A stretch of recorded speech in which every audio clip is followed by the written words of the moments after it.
Good evening. I'm Jeff Spence from Thomas Jefferson University's Office of Alumni Relations, and it's my pleasure to welcome you to this evening's program. Tonight, career coach Jen Blaga will share some essential advice that you'll want to keep in mind as you reimagine your career path. Before Jen begins her presentation, she's asked that we share two anonymous poll questions with you so she can have a sense of where we all are in our careers. So I'll share that with everyone now. And you can begin responding. As our attendees begin responding to the poll, it will be my pleasure now to introduce Jen. Jen is a member of the Textile class of 1991 and has spent her career working across the spectrum of recruiting and professional development. Based in Cleveland, her firm, Your Purple Crayon, combines her years of experience to help students, professionals, and management teams develop into the best versions of themselves. Jen, it's a pleasure to welcome you tonight, and thank you for spending the evening with us. We still have some poll responses coming in, and we'll give everyone just another second or two, and then we will end that and share the results.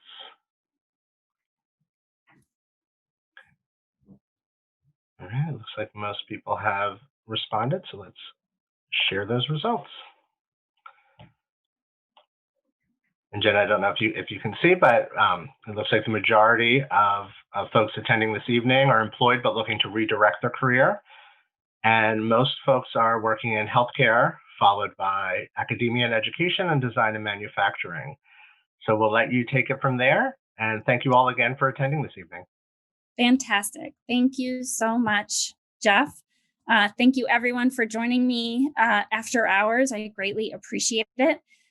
Real quickly, I just want to do a shout out to my fellow class of 1991 alumni of Philadelphia Textile. Happy early 30th anniversary wishes to us. Unbelievable.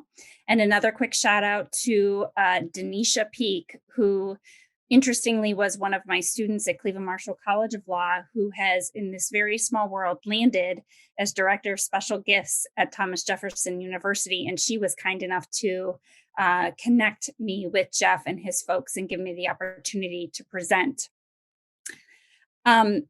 Before I get started, I am going to share my screen, which most people don't allow me to do, but hopefully everyone can see that.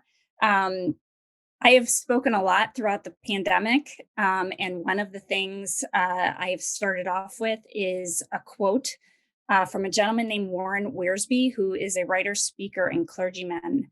And I think he said it best with, "A crisis doesn't make a person, it reveals what a person is made of." My coming up on 27-year career has been filled with pivots and recreations of my abilities, starting out as a fashion merchandising major at Textile, turning into a tax lawyer wannabe, passing the bar exam and going into legal recruiting and development, and then becoming a business owner. I never in my wildest dreams 30 years ago would have expected to be presenting to my alma mater at this point. So I would say, the reason for my organization, Your Purple Crayon, which I started in the middle of the pandemic, is for those of you who are familiar with Harold and the Purple Crayon from when I was a child. Essentially, Harold was a 4-year-old boy who drew his world as he wanted it to be with a purple crayon. And my philosophy is that you can use that same mentality in order to reimagine what you want to do with your career. And reimagining is what this is about. If the pandemic did anything good for us from my corner of the world, it has forced or allowed employers across numerous industries to look beyond geographical and job description lines. They're thinking more creatively about their people resources, and in many cases, investing in new roles that allow them to continue to adapt to new norms as they arise. One of the questions that was presented to me before the presentation was kind of, what are the hottest jobs and where? And I would say to you, addressing the where first, COVID actually has allowed employers to put aside their brick and mortar presence and allow people from all over the country to have positions with their organizations, no matter where they're located. So I would suggest to you, now is a time to really think outside the box in terms of the where portion, because you may be able to land a position with an organization that isn't even in your locality because they are now more open to the remote possibilities. In terms of the hottest jobs, the way I would put it is industries that have not only survived, but emerged during COVID, shined and will outlive the pandemic are the hottest jobs right now. And a lot of times this question is better answered within industry frameworks, but given our situation, I would suggest to you that I'm seeing hot areas in healthcare, movement within the healthcare industry, data and cybersecurity, anything related to distressed organization, business counseling, and legal practices associated with that. Anything related to technology, whether it be new applications or software and artificial intelligence, compliance positions, as well as conveniences like the shipped model. All of those things will have emerged, shine, and will outlive this pandemic that's paralyzing us. I would also say to you that organizations are now creating positions related to people and innovation, chief people officer, chief innovation officer, in order to continue to pivot as necessary and to keep people who are no longer connected physically connected together in some physical way or in some way.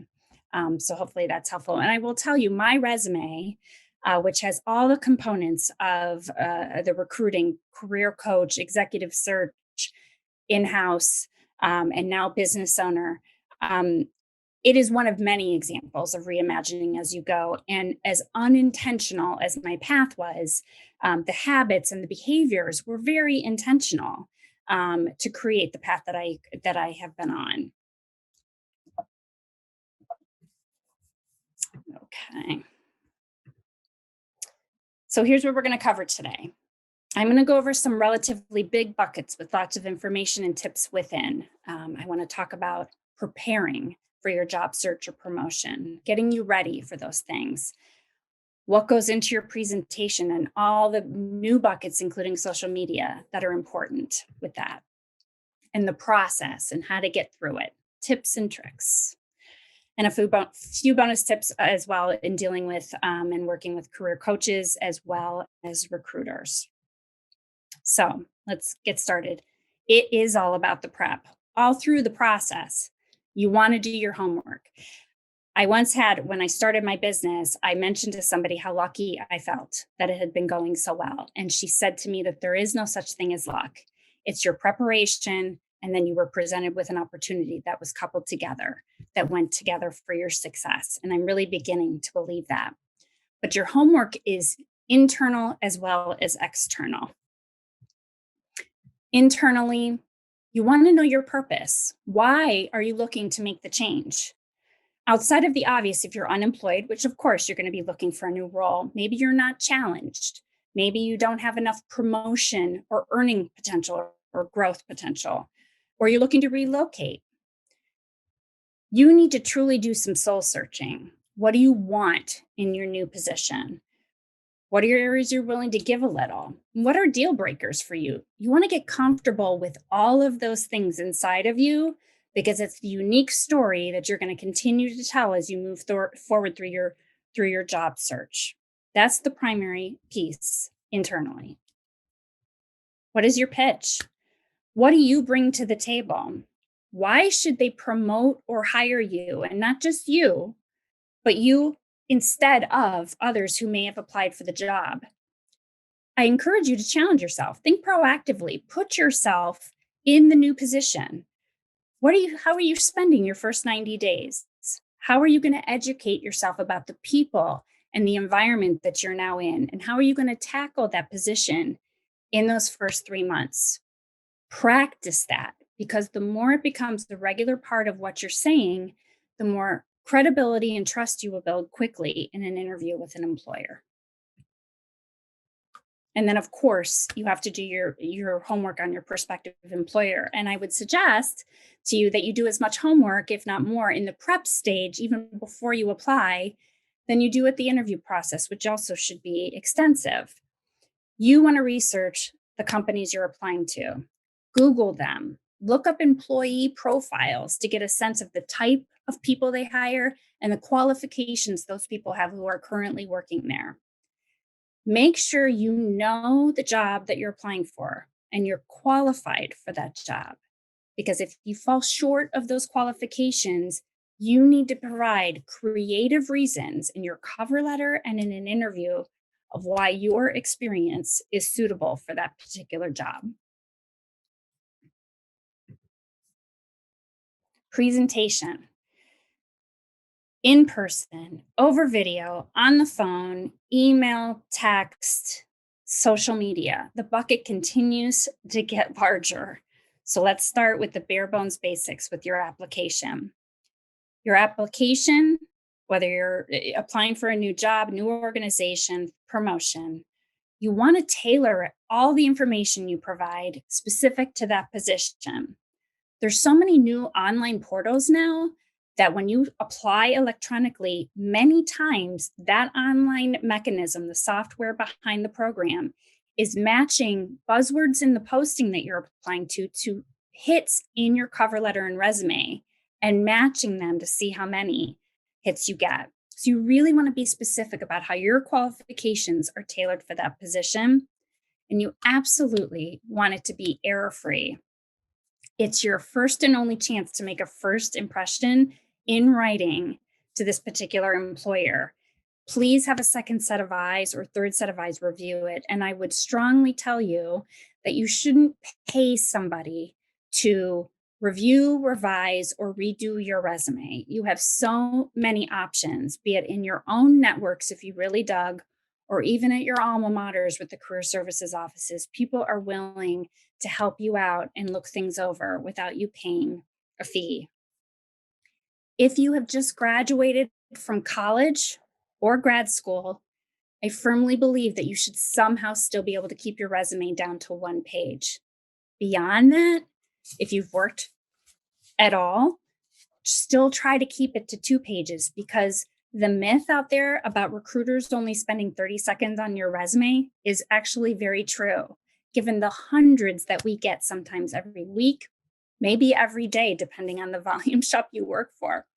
You want the most important parts of your qualifications to be on those 2 pages or 1 page, and to be as specific as you can and succinct as you can in telling them what your representative experience is. For what it's worth, objectives are no longer required. They're very unnecessary. And please don't use the letter or the word I. It should never be in first person, your resume. If you have worked beyond 5 years, your education section should go to the bottom. When you're first out of school in those first 5 years, employers are paying a lot of attention to how you did in school, what you did while you were in school, the organization's activities, those types of things. But as you get more senior, that becomes less important, and the experience you bring to the table is much more important. Another question that was presented to me beforehand was, what advice do you have for people in their 50s? Do you include dates? And how do you reflect when, like our school, when your school has changed names and is different than when you graduated? As someone in her 50s, I now can tell you that back in the day, it was really normal not to go back more than 10 years on your employment history on your resume, and actually not to include the dates of employment if you were in your fifth, or the dates of your graduations from undergrad and or grad school on your resume. For better or for worse, nowadays, you can find out how old somebody was with a very simple Google search. So I would tell you, you probably can include it now. I do. And you shouldn't worry about putting it on, because inevitably a recruiter is going to Google you for a variety of reasons.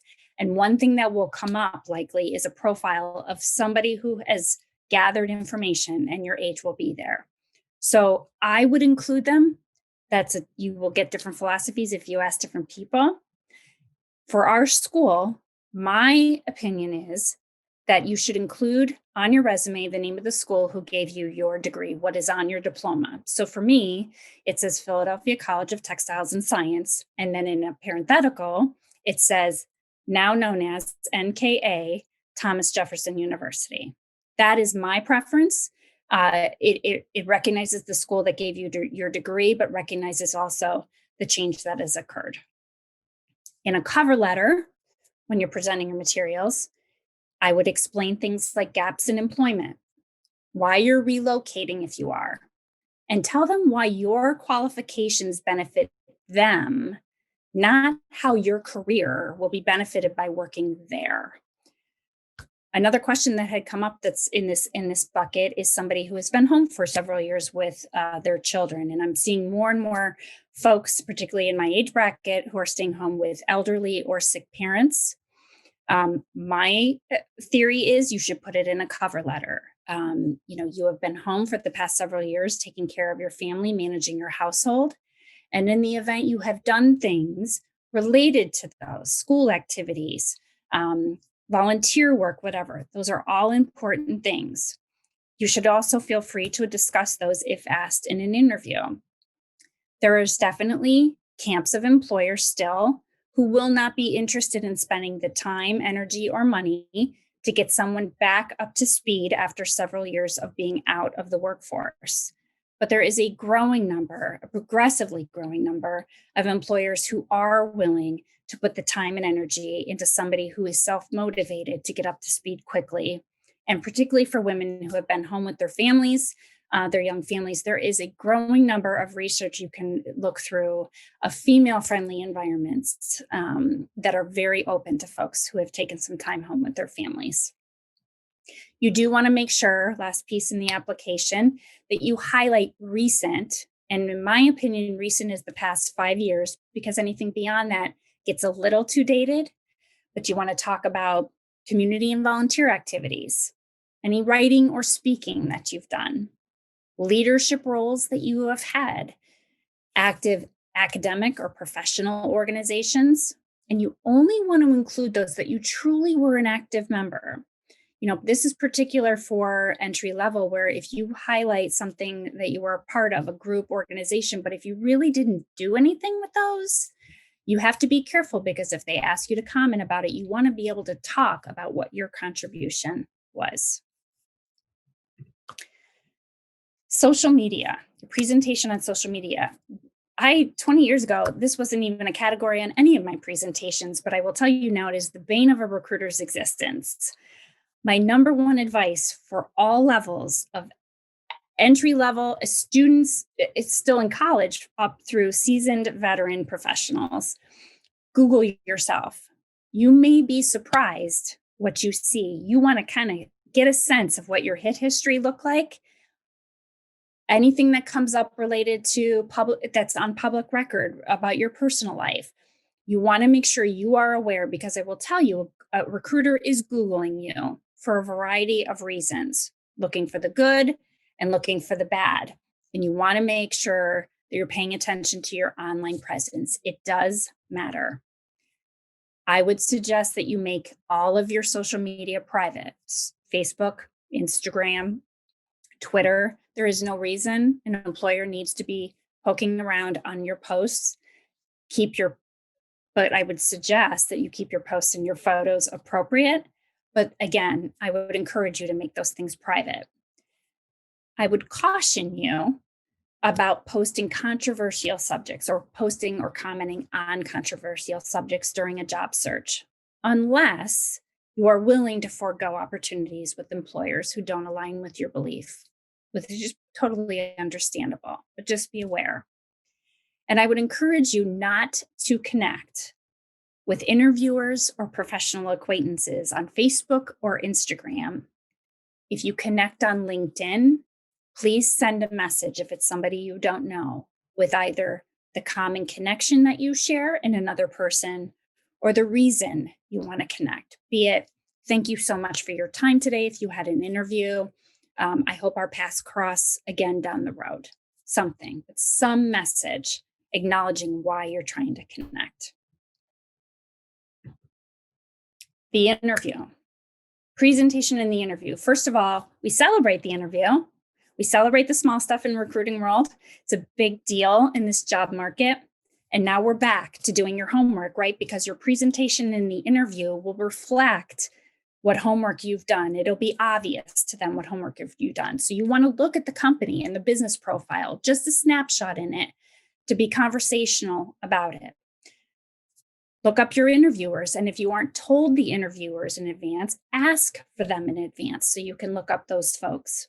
And remind yourself of the job description every time. In this very Zoom land that we're living right now, you now should consider doing a video mock interview, particularly because most interviews are being done over video. You can do it with a friend, you can do it yourself, but you can do picture yourself on the video and watch out for things like and like if you're saying it too much. Make sure you're making good eye contact. Make sure you're engaged. You want to act interested on a video and pay attention to that. And I would highly recommend that you dress the part, even if they tell you that they're casual or business casual. Dress like a professional, even over video, from head to toe. I'd recommend icebreakers. I'm all about the icebreakers, which I realize are easier to do in person. I'm all about walking into an interviewer's office, seeing pictures of children or pets or a hobby or some commonality and making a comment. You can do that over video as well if you see something in the background, or maybe they have a special background that you can comment. If you're comfortable doing an icebreaker, it really does truly break the ice for you and the interviewer. And always have a list of 2 to 3 questions at the end to ask them, to know that you're listening, you're thinking about things. So whether it be questions of things that came up during the conversation, or maybe it's about their mentoring program or their room for advancement, internal advancement, and their track record for that. Or if the organization gets involved in community activities, if that's important to you. At the end, in person, please ask for a business card.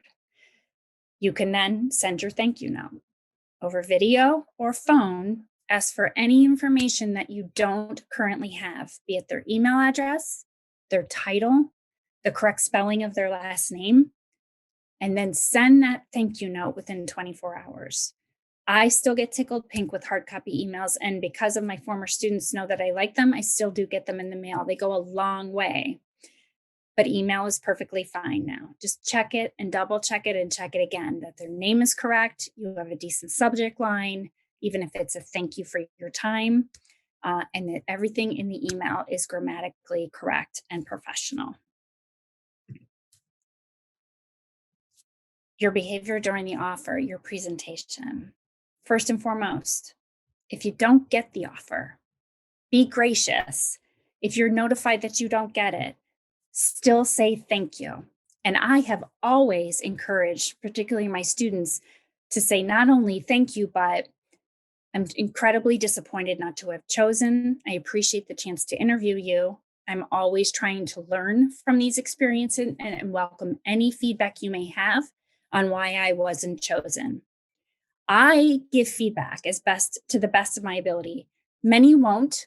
But in my opinion, what have you got to lose? And maybe you will learn something, right, about your interview style, your credentials, or maybe you will learn that it came down to the minutia and it was something you truly couldn't control in an interview. But if you get the offer, we celebrate again. Again, remember, celebrate. But do not drag your feet. If you ask for a couple of days or the weekend, assuming it's a Thursday, great. But don't ask for that extension. If you drag your feet too long on accepting or declining an offer, they will assume that you're shopping the offer or that you're not good at making a decision. And my organizations, many as they have been, have retracted offers for either reason, and you don't want to sour that relationship before it starts. And finally, the process. Patience. Looking for a new job or prepping for a promotion is a full-time job in and of itself. You want to stay organized and responsive. In a job search, particularly if you're unemployed, respond as quickly as you can to calls and emails, definitely within the same day, unless you have an absolutely perfect reason for not doing that. And I would strongly recommend you keep a log of your applications, your interviews, your follow up. Be patient and be flexible. Recruiting takes a very long time, and in some organizations, longer than others. Internally, we always viewed it as herding cats, even on the shortest of scales. You can follow up. I would wait at least a week to a week and a half, follow up twice max, but don't stalk. And be prepared for unexpected layers to the process, be it additional interviews that may come up, additional people who want to meet you, background and reference checks, and even a curveball like, would you be willing to do project or attempt to hire instead of a permanent position to start? Only you know the answers to those questions. But recruiting is not a science. The recruiter is likely doing this and trying to rally a lot of people and processes to keep things in order. So be patient with that.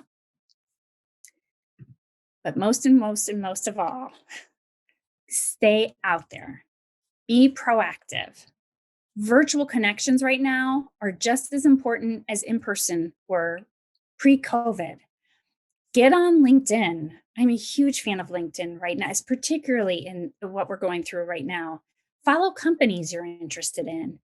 Like their posts, share their posts or other posts, comment professionally on things. Informational interviews will never be a dying practice. I'm still doing them every week with people. You want to continue to put yourself in harm's way and stay visible. If you happen to go to a networking event, even virtually, which I recommend, sometimes they're doing breakout rooms. So you'll have the chance to intimately get familiar and talk to 5 or 6 people at a time. Force yourself to follow up with 2 or 3 of them. Great to meet you. Would love to get together for a Zoom coffee in order to get to know you better outside of the breakout room. And even consider continuing to build your resume. If you're looking to pivot or do something new, maybe take a class or a certification in something else. Continuing education always helps. Volunteer work in that area, or even seek out professional mentors in the space that you're looking to explore.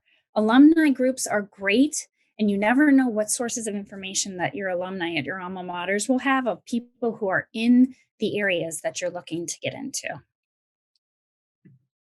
Finally, my bonus tips, working with a recruiter or a career coach. A question came in prior to the presentation on the role of a recruiter and the obligation to the candidate or the employer. Recruiters will go where the money is, so you need to be patient. If you get the cold shoulder from a recruiter, you're probably going to know pretty quickly, and the likelihood is because they've made the determination they're not going to make a lot of money off of you. I would caution you about working with multiple recruiters in the same market. Remember, they compete for each other, and there is sometimes overlap that will reflect poorly on you and the recruiter if your resume is being submitted from multiple places at a time. But if you choose to work with more than one, I would recommend you keep track of what one recruiter is doing and keep the other informed. Just let them know you've already reached out to XYZ companies, or you've explored these on your own. You don't want them doing it. And most of all, on behalf of all the recruiters out there, don't work around them. If a recruiter confides in you about an order they're working for an employer with a particular job and tells you the name of that employer, don't apply around that recruiter. Now remember, it's their bread and butter. Make sure that you have an agreement with the recruiter, at least verbally, that they will not submit to any organization without your approval. Many recruiters are volume recruiters, where they will send your resume out to as many places as possible in order to get that placement, because the fee can be substantial. Ask them, tell them you want to give permission first. They will give you the name of the organization, and then you give the green or red light on whether you want to be submitted. unless you specifically retain a recruiter yourself as a candidate, which it would be highly out of the ordinary. The candidate does not pay the fee to the recruiter, the employer pays it. Paying a recruiter yourself, a retained search for you as a candidate, should be option 3 or 4. You should start looking on your own and then look for a recruiter. And as a last resort, spend your money on a recruiter. But the employer pays that fee. You should not be paying that fee. And finally, as a career coach, which I have just been fortunate enough to be able to do for most of my professional career, remember, when you hire someone like me, it's a conversation. You drive it, you lead it. Know why you're there, what you're looking to accomplish and improve upon, how long you want to work with that person, and how much you're willing to spend. And remember that a good career coach, in my opinion, will ask you questions that encourages self-reflection, and they will give you homework and timelines to hold you accountable to achieving your goals. My takeaways are short and sweet. Be prepared, present yourself in the best possible light, and be patient in the process. But remember to also think outside the box and creatively and proactively. And I promise that you will reap the rewards and the return on investment will be immense. I appreciate you joining me tonight. Thank you so much, Jen. What great and practical advice. We invite everyone to submit your questions for Jen using the Q&A button, which is located at the bottom or the top of most screens. And if you don't see it, just move your mouse and it should appear for you. In the meantime, let's get started.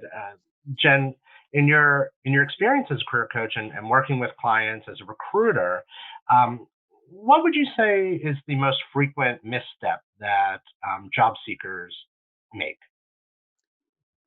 I would say it's twofold. One, not giving the employer less than what they've asked for in terms of application materials or more than what they've asked for, and not truly addressing in your cover letter the things I mentioned about gaps in employment, time you've been at home, why you're relocating or applying for a job that's nowhere near where you currently live, even with the remote situations.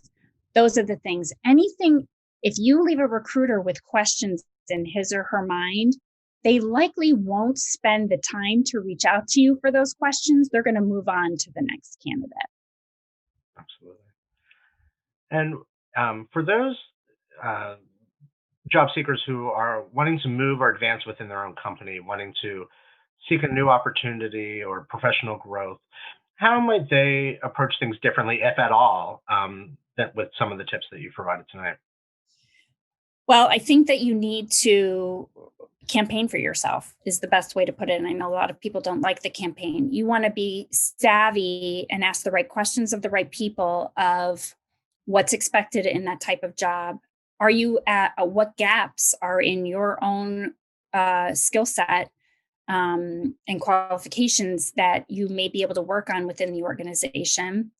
And frankly, I have always been open. I have been one to script conversations between, in my world, partners and associates in law firms to understand that there's an interest there. You know, maybe you're going to open somebody's eyes to the fact that you're interested in moving up and having a candid conversation about you love what you do, but you can do more and you want to do more, and talking about that.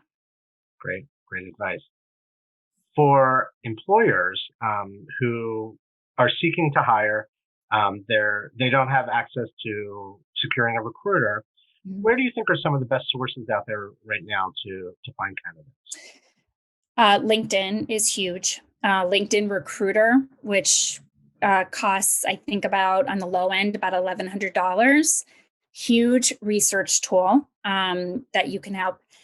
Oddly, in some of my non-traditional roles, I've used Indeed. I've been shocked at how many people have used Indeed. And before I had 4 kids in their 20s in my house, I never would have even thought it, but I'm using it. I have found C-suite executives on it. And I think it's a really good tool. But I will tell you, the other good thing I implemented in my organization was maybe you can incentivize your folks internally, maybe have a referral bonus and encourage your folks internally to come up with leads and give them some meaningful dollar amount to encourage them, incentivize them to come up with leads, because the best leads are people we know. And who know the company culture. And in a related question, one of our attendees tonight asked, do you recommend for jobs that are posted on LinkedIn, on Glassdoor, Indeed, is there a difference in applying through those sites versus going directly to the company site? Do you think that they're looked at differently? No, they're not looked at differently. The only thing I will warn you about is that Indeed is one of those sites, and some of the sites pull. So as a candidate, you want to go to the website to confirm that the job is still active. If I'm understanding the question correctly, if it's on LinkedIn, the employer has put it there. But other sites, you want to make sure you go in and confirm that it's actually an active, so you're not left hanging. How would you recommend highlighting transferable skills when you're moving from one industry to the other, especially if you spend a long time in your former industry? I would recommend you look at profiles of folks in the new industry and try to mimic that. And in a cover letter, you can give examples, and a career coach can help with this. But you have done X, Y, and Z, which will allow you to do A, B, and C. But I do think you need some parameters, some profiles in which to base that information on. So you want to look at profiles of people who are doing what you hope to do and align your qualifications in writing and in your brain with with how you view you being able to seamlessly transition into that. We're getting a handful of questions that are somewhat similar, so I'm going to try to paraphrase them. They relate to job transition, in probably two parts. One is, how do you know when it's time to move on? And what advice do you have for someone in transition and moving in that space? In both aspects, I say take a deep breath. It depends. I have seen it time to move on. And a lot of people are not aware that it's happening. But I would tell you, if you're in a position where people feed you work and you aren't getting that work, or you're not getting the feedback, if you're not feeling a sense of camaraderie, all of those things go into making our work lives, which take up so much of our day, better. If you are not challenged, or if you are offering to do more or diversify what you do and it's not being accepted, then you may be stuck and you may be forced to say it may be time to go. But again, because I've been in a role that teaches people how to talk to each other about those things. What is the harm before you're at an exit interview stage and having a conversation about, am I doing a good job? Can I do more? Am I meeting your expectations? I think employers need to do a better job of creating benchmarks for people so that we at least know we're meeting the thresholds, and then we can go well beyond that. And when you're in transition, it really is about not sitting in front, even when we're able to be out with each other. You cannot sit and do this, right? You have to be visible. You have to think proactively. You have to research. Every one of my contacts or every one of the notifications that comes on LinkedIn leads me to a new search. Where did that person come from? Maybe I can pluck somebody from there, or maybe they can introduce me to somebody from there. Every day, you want to get up, make yourself feel valued and valuable, and you want to look for people to connect with who are going to help you advance your cause. It's not an easy thing. No, not at all. One question relates to you spoke in your talk about the follow-up from an interview, following up and not stalking, but following up. We do have a question from someone who says, how do you do that if the job description specifically says, don't contact us, we'll contact you? If it says that, I still believe, because that's the job posting, right? And they don't want to be bothered with the personal email to Jen Blaga saying, I'm going to work around your posting and apply directly to you. Hope you'll notice. It's more so if you go, a full 2 weeks after you've interviewed and it's been radio silent, there is no harm assuming you are given the information to follow up. And in some instances, they will roadblock you as far as they can, and then you're kind of stuck. But reach out and just say, I'm not looking to be a pest. I just was hoping you could update me on the status of the position. And if you are still, in the process of making your decision, you have nothing to lose as long as you don't take it to stalking. And as long as you don't go beyond information that you have been given as a resource to follow up. That makes sense. We have another question asking about resources that can help someone who wants to determine their career goals, their strengths, their weaknesses, and also maybe they're unsure where their next move will be. Before I have you answer, Jen, I will share for our alumni that our career services centers at Jefferson are a great resource for those types of services, for assessing goals, for doing resume critiques, as Jen mentioned, and a number of other services that relate to the programs that we have at the university. But Jen, do you have other advice on, maybe there's some third party, some websites, some interesting books and quizzes to help someone along the way? You can call me. Yeah. Yes. And frankly, if you email people like me, we likely are going to lead you right back to your career services office of your alma mater. I will tell you, having sat in a career services office on 2 occasions during my career, the information and the connection and the brainstorming opportunities are immense, and you will be shocked at what you leave there armed with. It's a great starting point, no matter where you are in your career.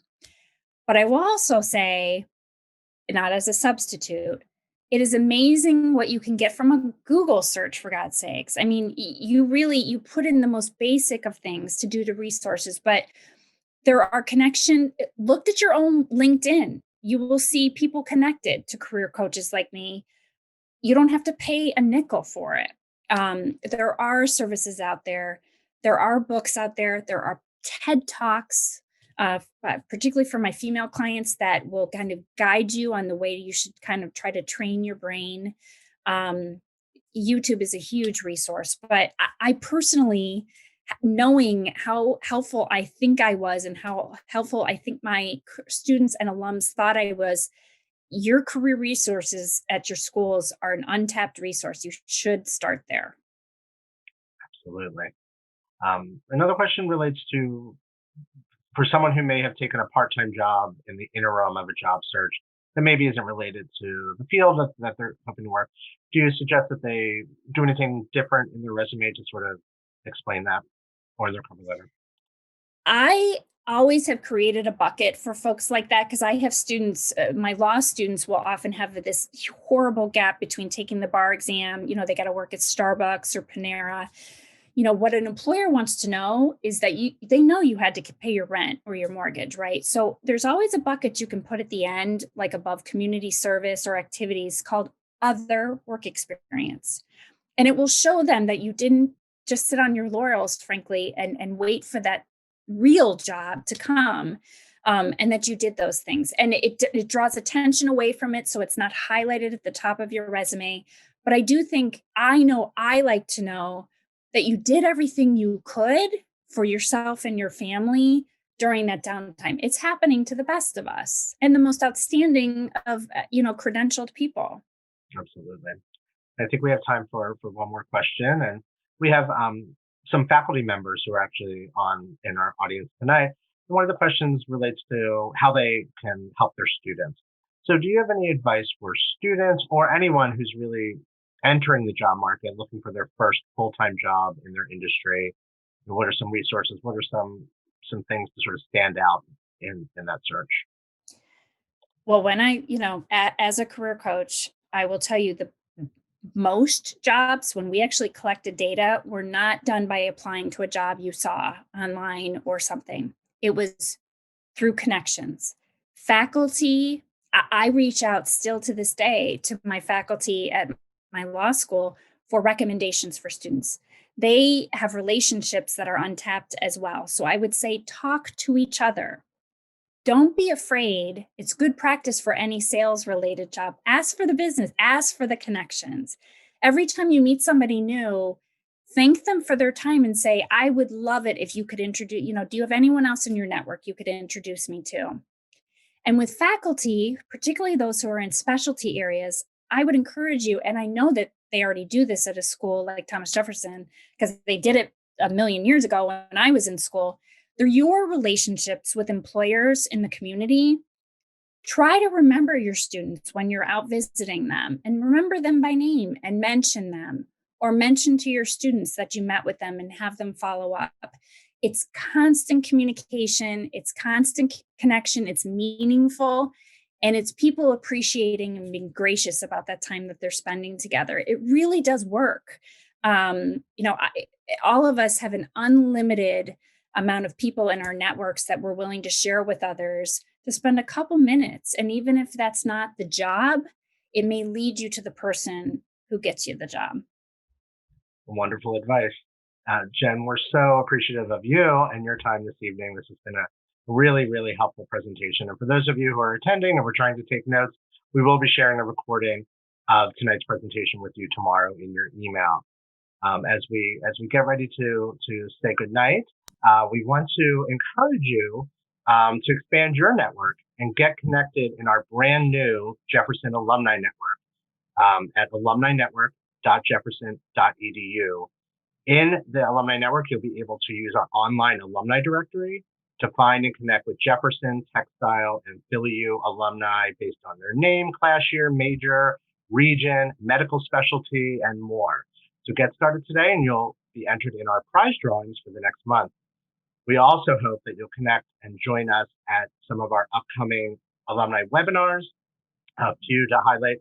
On Wednesday, January 27th, we'll be exploring the secrets to stress-free sleep with our colleagues at the Jefferson Sleep Center. On January 28th, we'll be looking at the COVID-lution of fashion with Jefferson's new program director for fashion design, Farai Samoy. On February 9th, we have a wine and design night where we'll send you all of the materials so that you can paint along with an expert from home and you just supply your own wine or beverage of your choice. And then at the end of February, on the 18th, our provost, Dr. Mark Tikachinsky, will be providing an update on our students and the university and the impact of COVID-19 for all alumni. For these events and many more, please visit jefferson.edu/alumni events. Thank you once again for joining us tonight. Have a great evening and stay safe. Thank you.